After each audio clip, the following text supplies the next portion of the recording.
Okay जी okay. यहाँ पे देखे सेम उसी जगह पे इसकी विक लगी है और ऊपर की तरफ अब ये जा रहा है। अब अभी मैं इसके अंदर उसको नहीं देख रहा इंडिकेटर्स वगैरह को, ठीक है ना। अ, जो जो हमारा आज का मेन टॉपिक है ना, वो है जी स्कैल्पिंग हम किसको कहते हैं, स्कैल्पिंग होती कैसे है, और मूविंग एवरेजेस जैसे एमए है और ईएमए है, अ, इसके बीच में क्या फर्क है एमए वाली में, मूविंग एवरेज सिंपल वाली में और ईएमए में।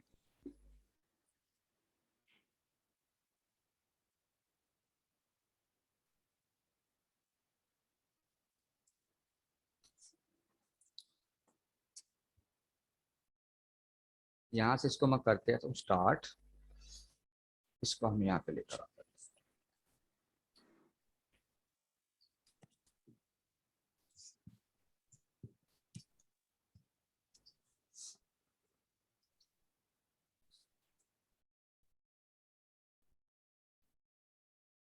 ठीक है जी, व्हाट इज स्कैल्पिंग।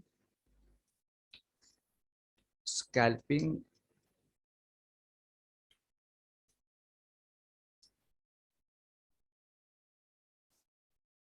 थोड़े से टाइम में ट्रेड को लेकर प्रॉफिट बुक करके पोजीशन क्लोज कर देने को कहते। सिंपल अल्फाज, कोई मुश्किल लगा इसमें? सिंपल है। स्कैल्पिंग क्या होती है कि नहीं हमने सर। एक जोन को देखना होता है जहां पे मार्केट ओवरसोल्ड है, और वहां से हम कॉम्बिनेशन करते हैं चीजों का, जैसा कि मूविंग एवरेजेस होगी, उसके अलावा हमारे ऑस्किलेटर्स हो गए। तो उनका उनका कॉम्बिनेशन करते हुए, उनको कंबाइन करते हुए हमें अपना एक मार्क ढूंढना पड़ता है जहां से मार्केट नीचे बैठी हुई है, बिल्कुल वहां पे ओवरसोल्ड है, और वहां से अपनी पोजीशन को लेना होता है। पोजीशन को लेने के बाद हमें ओवरबोर्ड पे जाके या उसके करीब करीब जाते हुए हमें अपना प्रॉफिट बुक करके वहां से निकलना होता है। इसको हम स्कैल्पिंग बोलते हैं, आसान अल्फाज में समझ लगी यहाँ पे। उसके बाद है जी स्कैल्पिंग जी हमेशा सपोर्ट एंड रेजिस्टेंस को देखकर होती है। ओके जी। इससे पहले हम एक चीज को ऐड कर लेते हैं कि इज स्कैल्पिंग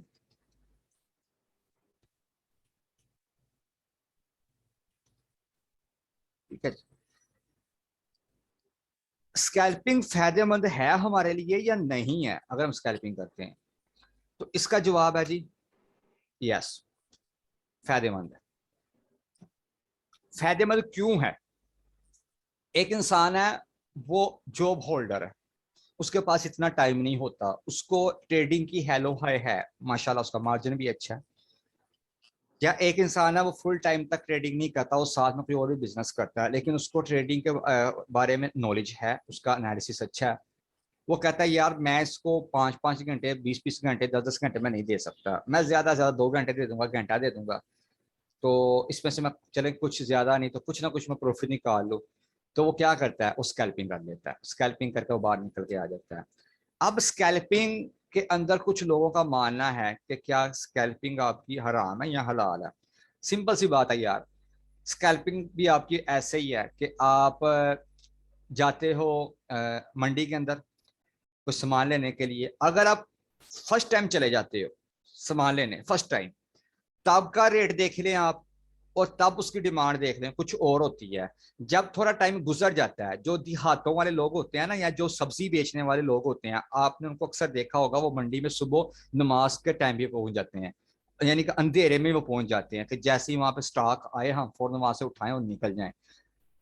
जो शहरों वाले लोग होते हैं उनमें से जो ऐसे होते हैं कि कुछ ना कुछ लोग, तो वो कहते हैं हम जाके मंडी से सामान लेकर आ जाएं, तो वो वहां पे जाते हैं, जाकर जब सामान की वो पूछगिछ करते हैं रेट का, तो वहां पे कुछ उनको फर्क नजर आता है, पहले वाले टाइम की बनस्पत उस टाइम की बनस्पत डिमांड और सप्लाई का फर्क आ हाँ, जाता है। बिल्कुल बिल्कुल इसी ऐसे ही तरह है। से आप स्कैल्पिंग के लिए जाते हो मंडी में, और जाकर आप देखते हो, अगर तो आप बिल्कुल ओवरसोल्ड वाली जगह से उसको उठा रहे हो, तो आपके चांसेस स्कैल्पिंग के अंदर प्रॉफिट के ज्यादा हो जाते हैं।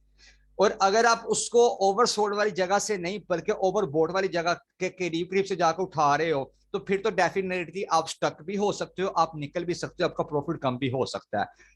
इन दोनों कंडीशंस के अंदर डिपेंड करता है, डिपेंड क्या करता है, डिपेंड करता है टाइम फ्रेम, जिसको हम टीएफ बोलते हैं। मुबीन भाई, अरसलान भाई, इसके ऊपर आपने फोकस करना, ये आपके लिए स्पेशल है। टीएफ हमारा, ठीक है, जिसकी फुल फॉर्म है time frame. Time frame matter करता है हमारा। बात यहां तक क्लियर है? जी जी बिल्कुल। डिपेंड ऑन टीएफ, ये चीज हमारी होती है। अब वो टाइम क्या हो सकता है, वही जो कल मैंने आपको बात बताई थी, इसको हम उठाकर ऊपर की तरफ लेकर आ जाते हैं, इसको इज इक्वल टू करके हम यहां पे कर देते हैं। स्कैल्पिंग के लिए 1 मिनट, 3 मिनट, मैक्सिमम 5 मिनट, ये बेस्ट टाइम है आपका। इससे आप ऊपर अगर जाएं भी, ज्यादा भी जरूरत आपको पड़ जाए, 15 मिनट में आप एनालिसिस करके चेक कर लो, अदरवाइज ये रिकमेंडेड नहीं है। ठीक है जी, ये इसको आप सेकंड प्लान में ले लें। ठीक है जी, ये आपके ए प्लान में नहीं है, ये आपका बी प्लान है। ठीक है, सेकंड प्लान बी।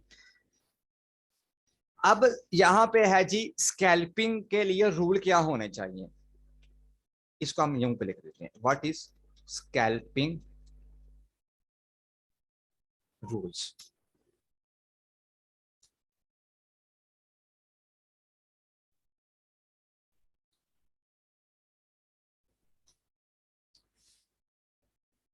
पहला तो आपका ये वाला आ गया। ठीक है जी, स्कैल्पिंग हमेशा सपोर्ट एंड रेजिस्टेंस को देखकर होती है, जिसको हम कहते हैं जी कि डिमांड और supply zone, supply and demand zone mark. ठीक है जी, उसके बाद है जी दूसरा इसका रूल के हाई वोलेटिलिटी वाला आपका कॉइन होना चाहिए। हाई वोलेटाइल कॉइन के अंदर आपकी स्कैल्पिंग होती है, दूसरा इसका ये रूल है। तीसरा क्या है, स्कैल्पिंग हमेशा आपने स्पोर्ट में रहते वो करनी है, आपने फ्यूचर में नहीं करनी। फ्यूचर में अगर आप करोगे स्कैल्पिंग तो आप स्टक हो जाओगे वहां पे आपके। जाहिर बात है यार, अगर आपके स्कैल्पिंग नीचे की तरफ आ जाएगी, आप स्कैल्पिंग कर रहे हो वहां पे, वो प्राइस नीचे की तरफ आ गई है, तो वहां पे तो कॉइन आपके पास एक्चुअल में नहीं है ना, कॉन्ट्रैक्ट की बेस पे आप वो ट्रेड कर रहे हो, कॉन्ट्रैक्ट की बेस पे आप उसको ऑन कर रहे हो, हकीकत में आप उसके मालिक नहीं है। अच्छा तो ये भाई, ये सेकंड वाला जो ऑप्शन ना, इसके बारे में थोड़ा बताइए। हाई वोलेटिलिटी ये मैं कौन सा बता है, देता हूँ, ये क्या देखिए, मतलब है इसका? इसका ये है हाई वोलेटिलिटी का, कि वो बहुत जल्दी ऊपर नीचे जा रहा हो, पैसा आ रहा है निकल रहा है, पैसा आ रहा है निकल रहा है, यानी कि उसकी डिमांड इतनी है। यहाँ एक मोहल्ले के अंदर समोसे बेचने वाला बंदा बहुत मशहूर है, उसका टेस्ट ही बहुत अच्छा है, अफ्तारी का भी टाइम आया भी नहीं है, लोग पहले लाइन लगाकर खड़े हुए हैं कि भाई ये लो भाई, वो जहां से पूर निकाल रहा है और साथ ही सेल होता जा रहा है, पीछे से आ रहा है पतला, बाहर निकल कर सेल होता जा रहा है। समझ आई बात की, ये है वोलेटिलिटी उसकी कॉइन के अंदर। तो ये भाई, जी जी अभी समझ आ गया।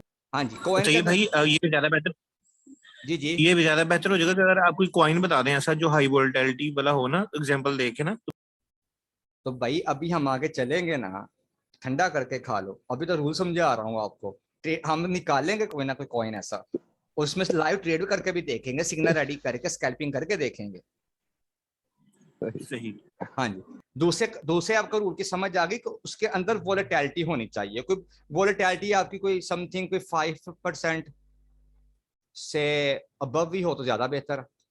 अब ये 5% से अबव क्या हम मुराद ले रहे हैं कि अगर डेली बेस के ऊपर वो कॉइन 10-15% भी ऊपर नीचे आता जाता है तो बहुत जबरदस्त बात है।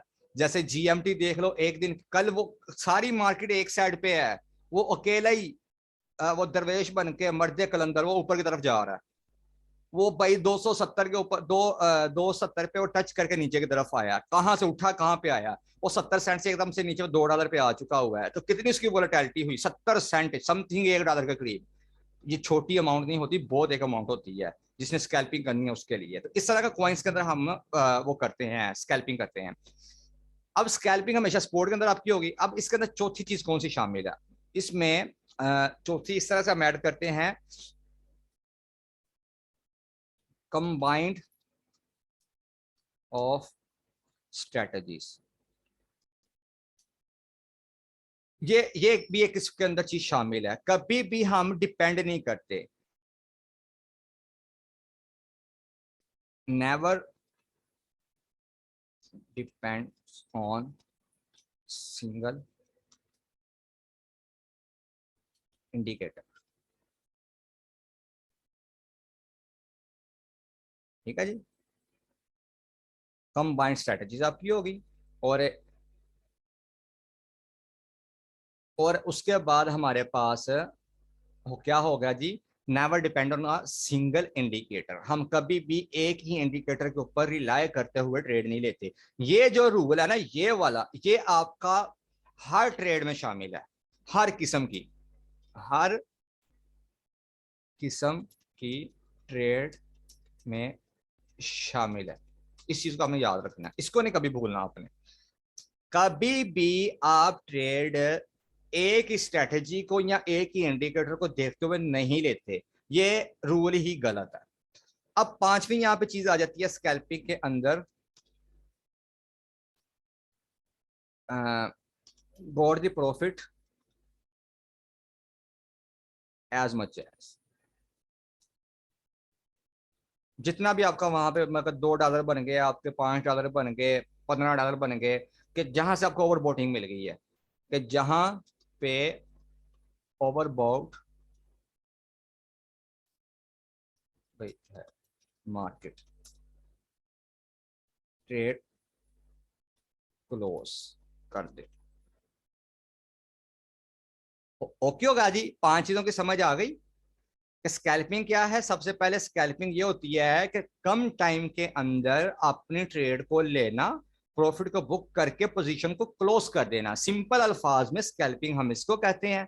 अब दूसरी बात यह है कि स्कैल्पिंग क्या बेनिफिशियल है या नहीं है, तो डेफिनेटली वो है कि इतने कम से टाइम के अंदर आपको अगर अच्छी ट्रेड मिल जाए, आपका प्रॉफिट बुक हो जाए, आप प्रॉफिट वहां से लेकर निकल जाओ।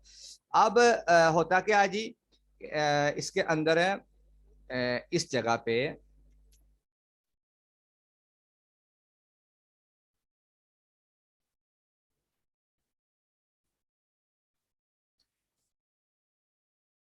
कि ये टाइम फ्रेम के ऊपर डिपेंडेंट होती है। टाइम फ्रेम कौन सा होना चाहिए आपका, 1 मिनट का, 3 मिनट का, मैक्सिमम 5 मिनट का। और अगर सेकंड प्लान को अगर हम देखें तो मैक्सिमम भी 15 मिनट का, इससे ऊपर नहीं। स्कैल्पिंग का रूल कौन से हैं? स्कैल्पिंग हमेशा सपोर्ट और रेजिस्टेंस को देखकर होती है। इट्स मीन के सप्लाई एंड डिमांड जोन, वो वाली चीज आपकी अपर चैनल में भी हो सकती है, डाउन चैनल में भी हो सकती है आपकी, और आपकी साइडवेज चैनल में भी हो सकती है, जिसको हम वो कल हमने पढ़ा, जो ट्रेंड्स वाली हमने चीजें पढ़ी थी, 3 ट्रेंड आपके होते हैं। वो ट्रेंड आपका ऊपर की तरफ भी हो सकता है, नीचे की तरफ भी हो सकता है, वो ट्रेंड आपका साइडवेज भी हो सकता है। तीनों के अंदर स्कैल्पिंग चलती है। लेकिन मेन हमें जो चीज निकालनी पड़ती है वो क्या है कि सप्लाई जोन और डिमांड जोन, उसको मार्क करके हमें स्कैल्पिंग करनी पड़ती है।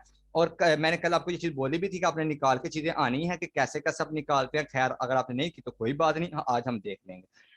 हाई वॉल्यूम, हाई वॉलेटिलिटी उसमें होनी चाहिए कि पैसा आ रहा है, पैसा जा रहा है, पैसा आ रहा है, पैसा जा रहा है। 1 मिनट के अंदर मिलियंस के अंदर डॉलर आ रहे हैं, दूसरे मिनट के अंदर मिलियंस के अंदर डॉलर जा रहे हैं। जब मिलियंस के अंदर डॉलर आएंगे या हजारों की तादाद में डॉलर्स आएंगे उस टाइम फ्रेम के अंदर, तो डेफिनेटली मार्केट ओवरबोट की तरफ जाएगी। ऊपर वाले लोग उसमें से प्रॉफिट बुक करेंगे, नीचे की तरफ उसका खेल देंगे, नीचे वाले फिर उसकी बाइंग करेंगे, ऊपर की तरफ उसको लेकर जाएंगे। तो हमें दोनों साइड से देखते हुए ओवर सोर्स उसको लेना है, ओवरबोट पर उसको सेल कर देना है। इसको हम बोलते हैं स्कैल्पिंग।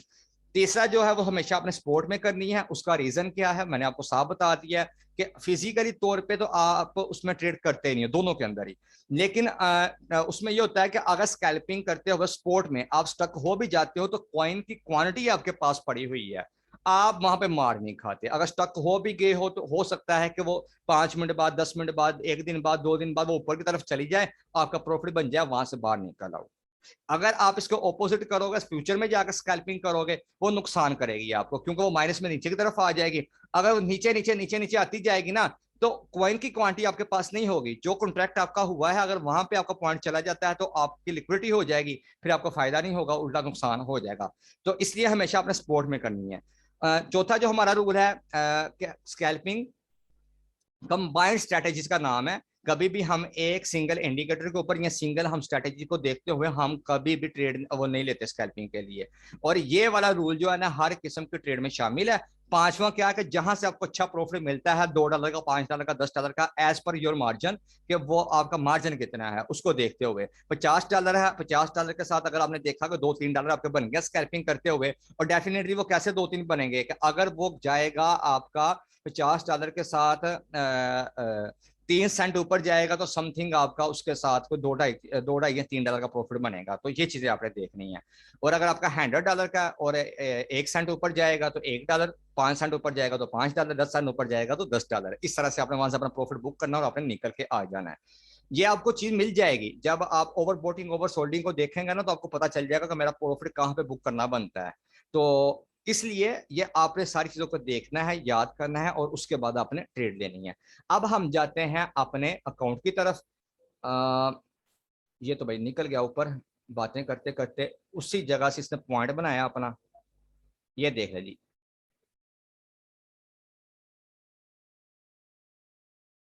हाँ, यहां से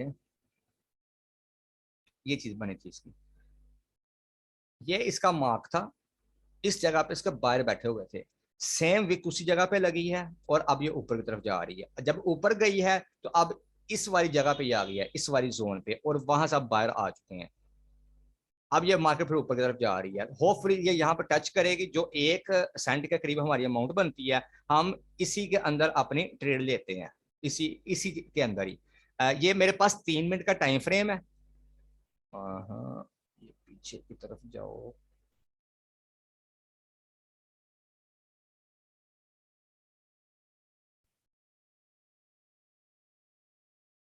एक मिनट, मुझे ये पहले ना वो करना पड़ेगा।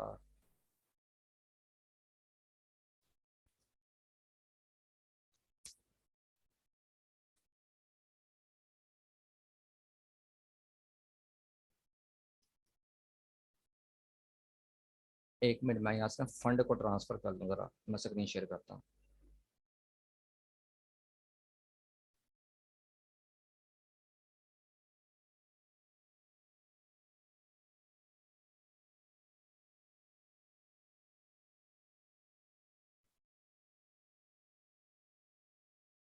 होपफुली हमारे इसी ना सेशन में ये कंप्लीट हो जाएगा, होपफुली इंशाल्लाह।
ट्रांसफर ये स्क्रीन शेयर देखिए हो गई है।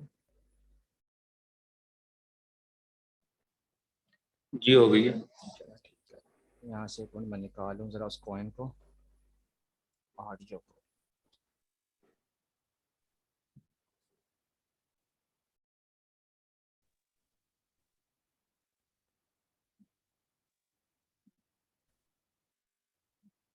इसके हम जाते हैं ट्रेड में। यहाँ से तो हमारा ऑडियो किधर गया है? ये है जी ऑडियो। और रुक जा भाई, अभी तो तुझसे निकालने हैं पैसे।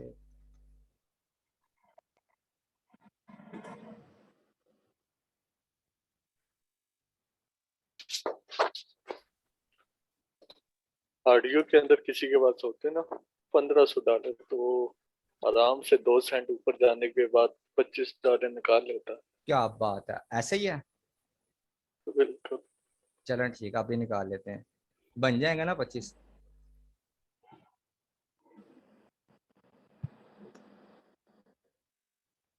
तैमूर भाई क्या हुआ है?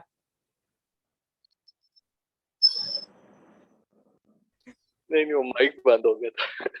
तो मैंने पहले हिसाब किया था, पहले जो आपने जिस टाइम दिया था इसको सिग्नल, तो मेरे पास देखो उस टाइम इस बाइनेंस के अंदर $30 ही थे। तो फिर मैंने आगे हिसाब लगाया, देखा कि जिसमें अभी मैंने क्लोज किया, अगर इधर 1500 होते तो कितने बनने थे। अच्छा अच्छा अच्छा, कोई बात नहीं, कोई बात नहीं यार। ये कहाँ पे गए हैं, ये क्या चक्कर है, इसकी समझ नहीं आ रही मुझे। फंड तो यहाँ पे पड़ा हुआ है, किस जगह पे? अब मैं निकालता हूँ उसको। कहाँ पे है फंडिंग?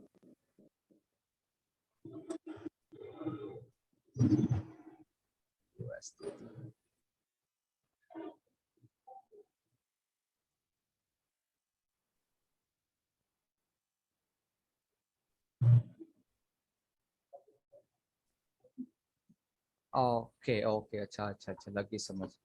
ये हमारे पास ओपन है BUSD का। यार थोड़ी सी आप भी नजर कर लिया करो ना, बता दिया करो मिस्टेक कहाँ पे हो रही होती है। सर मुझे नजर आ रहा था, लेकिन मैं ये समझ रहा था मैं गलत हो सकता हूँ, नया बंदा हूँ। और नहीं नहीं यार, ऐसी बात नहीं है, हम सब लड़ना रहे हैं। मैंने कभी इस तरह से आज तक नहीं सोचा। मुझे अच्छा लगता है जब इस तरह से बता देता कि यहाँ पे ये काम हो रहा चले नेक्स्ट टाइम इंशाल्लाह। है। हाँ, ये हमारे पास BUSD का था, जो पेयर है ना, हमें USDT का चाहिए। ये है USDT का। और रुक जा भाई, कहाँ पे जा रहा है, किधर गया इसका स्टार? ओ भाई वो तो गया ऊपर को। ये उसी का चक्कर। क्या ना तैमूर भाई, देखो यार ये हमारे $25 लेकर भाग गया, अब क्या करें इसका? अब फिर इसका वेट करें नीचे आने का, ये 1 मिनट का टाइम फ्रेम है। अच्छा ये देखे, मार्क हुए हैं मेरे पास दोनों जोन ही आपके सामने ना, ये जो दोनों चीजें अभी BTC में चले जाए। BTC के अंदर मजा नहीं है उस तरह से, वो झटका दे देता है एकदम से, मजा आता है छोटे कॉइन के अंदर। उसमें भी स्कैल्पिंग अच्छी हो सकती है, जैसे आप जाते हैं ना कभी कभी एकदम लाइन ऊपर बनाता है। अब अभी अभी वो अपनी मर्जी के अंदर नहीं ना। अच्छा ये देखें, ये इसका ना मार्क जोन हुए हैं दोनों ही, लेकिन अब ये मेरे लिए बन नहीं रहा इसका पॉइंट। हम करेंगे इसी में करेंगे, इसको पकड़ेंगे, इसके एक कान से नहीं दूसरे कान से पकड़ लेंगे इसको, लेकिन पकड़ेंगे जरूर इसको। अब ये आएगा नीचे की तरफ, क्योंकि ऊपर अगर आप देखते हैं तो जो इंडिकेटर्स है ना, वो मुझे इसी तरफ इंडिकेट कर रहे हैं कि भाई थोड़ा सा वेट कर लो, ये नीचे की तरफ आएगा। सेकंड नंबर पे इसको ऊपर रिजेक्शन हो रही है, किस जगह से? ये देखिए इसका मार्क है यहाँ पे, ये वाली जगह पे।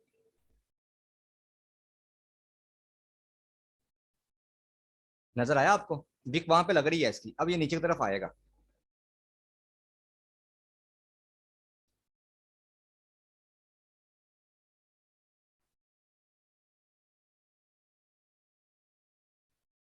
वो अगर हमारा BUSD वाला मसला ना बनता, फिर तो इसे नीचे से पकड़ा जाना था।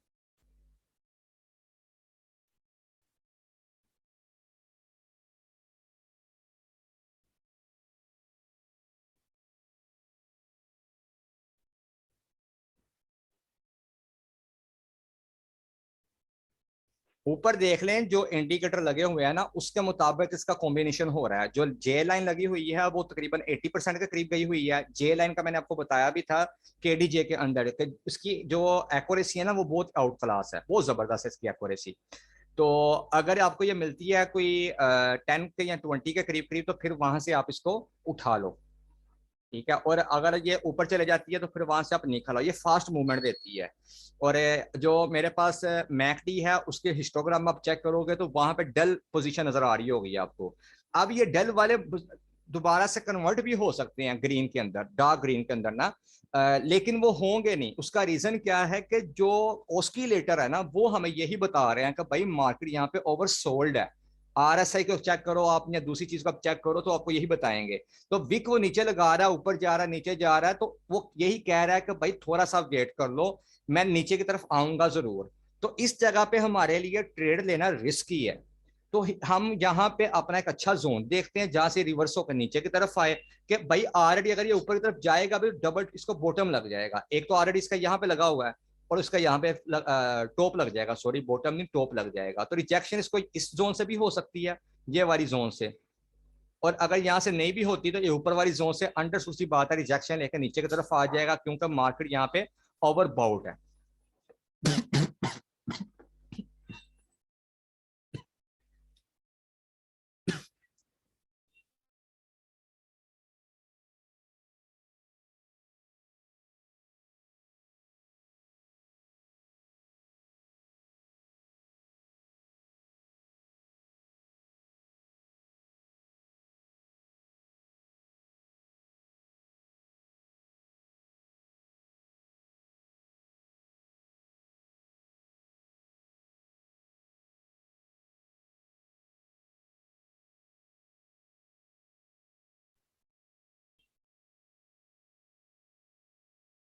किसी और ने भी अगर ट्रेड लेनी है ना इसी के अंदर ही, अपने पास ऐसे ही आप चार्ट ओपन कर लो, और चार्ट अगर आपने नहीं भी ओपन करना तो आप अपनी पोजीशन को ओपन करके रखो। जैसे यहाँ पे मैं आता हूं इस जगह पे तो मैं इसको मार्केट पे क्लिक करता हूं, ठीक है जी, और इसको मैं टोटल के साथ बाय कर लूं। तो जैसे वो मेरे पॉइंट पे आएगा, टच करेगा, मैं वहां से निकल आऊं, वहां से बाइंग कर लूंगा उसकी। असल में अभी मार्जिन पड़ा हुआ है उसके अंदर, ओकेक्स के अंदर, तो उसके अंदर ये लिस्ट ही नहीं है आरडीयू की। चलो कोई बात नहीं, हम कल को कोई और कॉइन देख लेंगे। अब देख लें यहाँ पे कितनी सारी उसकी कैंडल्स बनी है जो ग्रीन में ऊपर गई हैं, लेकिन मैंने रिस्क नहीं लिया क्योंकि मुझे ऊपर की तरफ जोन उसका नजर आ रहा है, मार्केट के ऊपर बोटिंग भी नजर आ रही है, तो बेहतर है कि 4-5 मिनट आप वेट कर लो, लेकिन आपके करेक्ट आपकी जोन में आनी चाहिए। जैसे वो कहते हैं ना कि बॉल अगर आपके बिल्कुल बैट के ऊपर आएगी ना, सिक्सर तभी लगेगा, तो आपको वेट करना पड़ता है कि कब आपके पास वो चीज आए आपके टारगेट पे, फिर आप उसको हिट करो।